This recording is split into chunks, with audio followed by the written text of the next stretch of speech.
এক কৃপণ ব্যক্তি রাস্তা দিয়ে অন্ধকার রাতে হাঁটতেছিল, অথচ তার সাথে লাইট ছিল, টর্চ লাইট থাকার পরেও সে অন্ধকারে হাঁটতেছিল। কারণ সে মনে করতেছে টর্চ লাইট জ্বালাইলে যদি আমার টর্চ লাইটের চার্জ কমে যায়।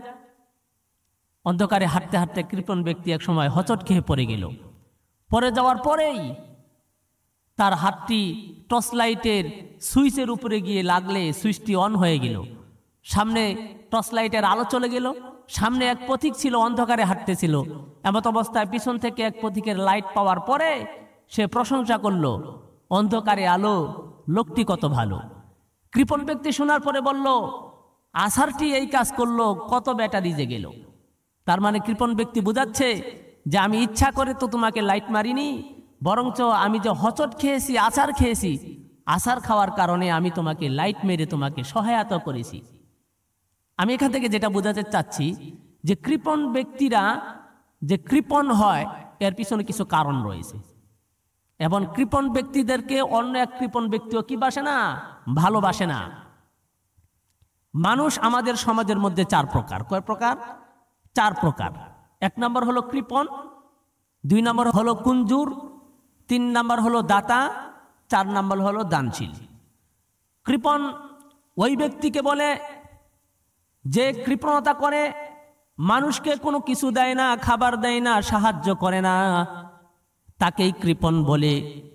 এক কৃপণ আরেক কৃপণকে কিন্তু ঘৃণা করে। এজন্য ঘৃণা করে কারণ কৃপণ কৃপণের কাছ থেকেও সহায়তা পায় না। এটা গেল এক নাম্বার কৃপণ। দ্বিতীয় নাম্বার ব্যক্তিরা হলো কুঞ্জুর, যারা নিজেও খায় না, মানুষকেও খাওয়ায় না, নিজের জন্য খরচ করে না, মানুষের জন্যও খরচ করে না। সে মনে করে আমি যদি আমার জন্য খরচ করি, আমার জমানো অর্থ, জমানো টাকা পয়সা খরচ হয়ে যাবে, আগামী দিনগুলোতে আমি কিভাবে চলবো বা কিভাবে আমি সঞ্চয় করব, আমি যদি খরচ করেই শেষ করে ফেলি তাহলে ভবিষ্যৎ কি হবে। এই কুঞ্জুর ব্যক্তিরা নিজেও খরচ করে না, আবার অপরের জন্যও খরচ করায় না। তৃতীয় নাম্বার ব্যক্তি হলো দাতা। দাতা ওই ব্যক্তিকে বলে যে নিজের জন্যও খরচ করে, অপরের জন্যও যথেষ্ট পরিমাণ সাহায্য সহযোগিতার হাত বাড়ায়। এই দাতাশীল ব্যক্তিরাও আলহামদুলিল্লাহ আমাদের সমাজের মধ্যে রয়েছে, যারা নিজের প্রয়োজনীয়তা, ফ্যামিলির প্রয়োজনীয়তা মিটানোর পরেও সামাজিক যে কর্মকাণ্ডগুলো রয়েছে, অবকাঠামোগুলো রয়েছে, সংস্কারমূলক কাজগুলো যে রয়েছে, এদের পিছনেও তারা সাহায্যের হাত বাড়িয়ে দেয়। এদেরকে বলা হয় দাতা। চতুর্থ নাম্বার ব্যক্তি হলো দানশীলতা। দানশীল ওই ব্যক্তিকে বলে যে ব্যক্তি নিজে তো নিজের জন্য খরচ করেই, বরঞ্চ অপর যদি তার কাছে সাহায্যের হাত বাড়ায়, এমত অবস্থায় যদি তার কাছে অল্প কিছু টাকা থাকে নিজের প্রয়োজন মিটানোর জন্য, এই দানশীল ব্যক্তি নিজের প্রয়োজনকে পিছনে রাখে এবং অপরের প্রয়োজনকে সে প্রাধান্য দিয়ে তার নিজের অবশিষ্ট টাকাগুলো তাকে দিয়ে সাহায্য করে। সুবহানাল্লাহ।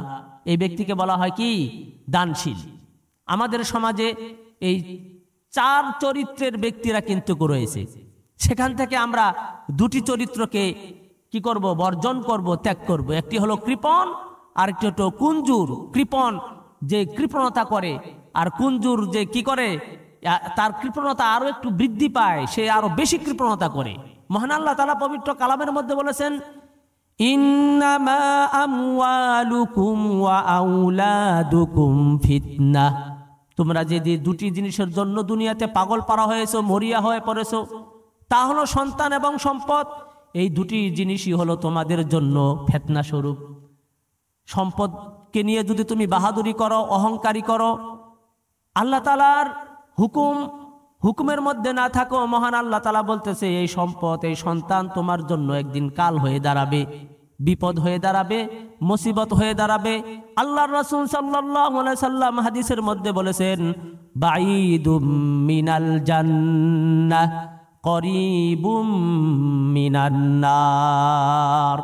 যারা কৃপণতা করবে, দান করবে না, অপরকে সাহায্য সহযোগিতা করবে না, ওই ব্যক্তিরা বাঈদুম মিনাল জান্নাহ, জান্নাত থেকে অনেক দূরে, নাউজুবিল্লাহ। করিবুম মিনান নার, এবং কি তারা জাহান্নামের অতি নিকটে।